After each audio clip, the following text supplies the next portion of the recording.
So hello everyone, welcome back to another video. তো আজ কিন্তু সেই দিন চলে এসেছে যেদিনকে কিন্তু তুফান ঝড় উঠবে, কারণ আজকে সেই ঈদের দিন এসে গেছে। খুব দুঃখের সাথে একটা জিনিস বলতে হচ্ছে যে আজকে এই রকম ভাবে ভিডিও বানাতে যদি বসতে পারতাম সিনেমা হল থেকে এসে এবং তুফান ছবিটা দেখে এসে, তাহলে হয়তো খুব ভালো হতো। কারণ আজকে বাংলাদেশের যারা ভাইয়েরা আছে তারা অবশ্যই তাদের ঈদ, তাদেরকে ঈদের শুভকামনা জানাই এবং তারা কিন্তু আজকে তুফান ছবিটাকে সেলিব্রেট করতে পারবে। কিন্তু আমাদের এখানে তুফান ছবিটা এখনো রিলিজ করেনি। এই ছবিটা অফিসিয়ালি 28 তারিখে রিলিজ করবে।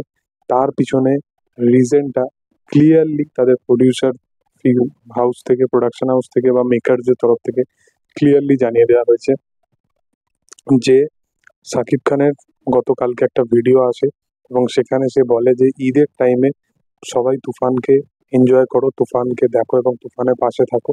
কিন্তু এই ছবিটার ক্ষেত্রে কোনো রকম যদি কেউ আসে, তোমার মানে যেখানে ছবি দেখছো সেখানে যদি কেউ আশেপাশে যদি সেই ছবিটার কোনো ক্লিপ বা কোনো পোর্শন যদি ভিডিও বানায় বা কোনো ভিডিও করতে কাউকে দেখো, তো সেটা নিয়ে কিন্তু স্টেপ একদমই নেওয়া হবে এবং পাইরেসি করলে একটা দণ্ডনীয় অপরাধ।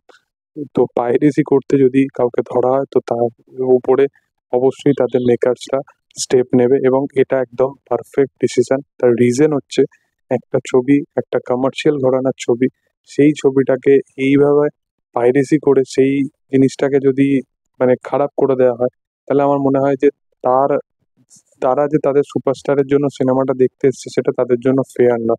তো যারা শাকিব খানের ফ্যান আছে তাদেরকে এই জিনিসটা অবশ্যই বোঝা উচিত এবং তারা যাতে এই জিনিসটা বুঝে যাতে তাদেরকে মানে ঠিক মতো সেই শাস্তিটুকু দিতে পারে, তো তাদেরকেও স্ট্রিক্ট থাকা দরকার। প্রথম হচ্ছে এটা।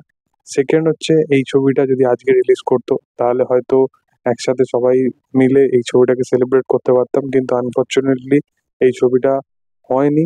কিন্তু এর পিছনে রিজন এটা, গতবারে যখন রায়ান রাফির পরিচালিত ছবির সুড়ঙ্গ এসেছিল, সুড়ঙ্গ ছবিটা কিন্তু এইখানে রিলিজ হওয়ার পরেই কিন্তু সেই পাইরেসিটা হয়েছিল। তো একটা পরিচালক বা একটা মেকার তারা কখনোই চাইবে না যে সেই পাইরেসিটুকু হোক। তো সেই কারণবশতই তুফান ছবিটা আগে বাংলাদেশে রিলিজ করা হলো এবং রিলিজের ঠিক 10-11 দিন পর তুফান ছবিটা রিলিজ করা হবে ইন্টারন্যাশনালি, মানে ইন্ডিয়াতেও। এবং এখান থেকেও অডিয়েন্সের কিন্তু রেসপন্স দুর্দান্ত থাকবে, কারণ এখানের মানুষেরা কিন্তু এই ছবিটার জন্য লিটারেলি অপেক্ষা করছে। তারা কমার্শিয়াল কাজ দেখবে বলে লিটারেলি অপেক্ষা করছে। তো দেখা সেটা কিরকম হয়, আপডেট কিরকম হয় এবং তুফানের কিরকম কি রেসপন্স হলো, কিরকম কি কালেকশন হলো, সেগুলো দিয়ে যদি আমি আপডেট পাই অবশ্যই আমি ভিডিও বানাবো।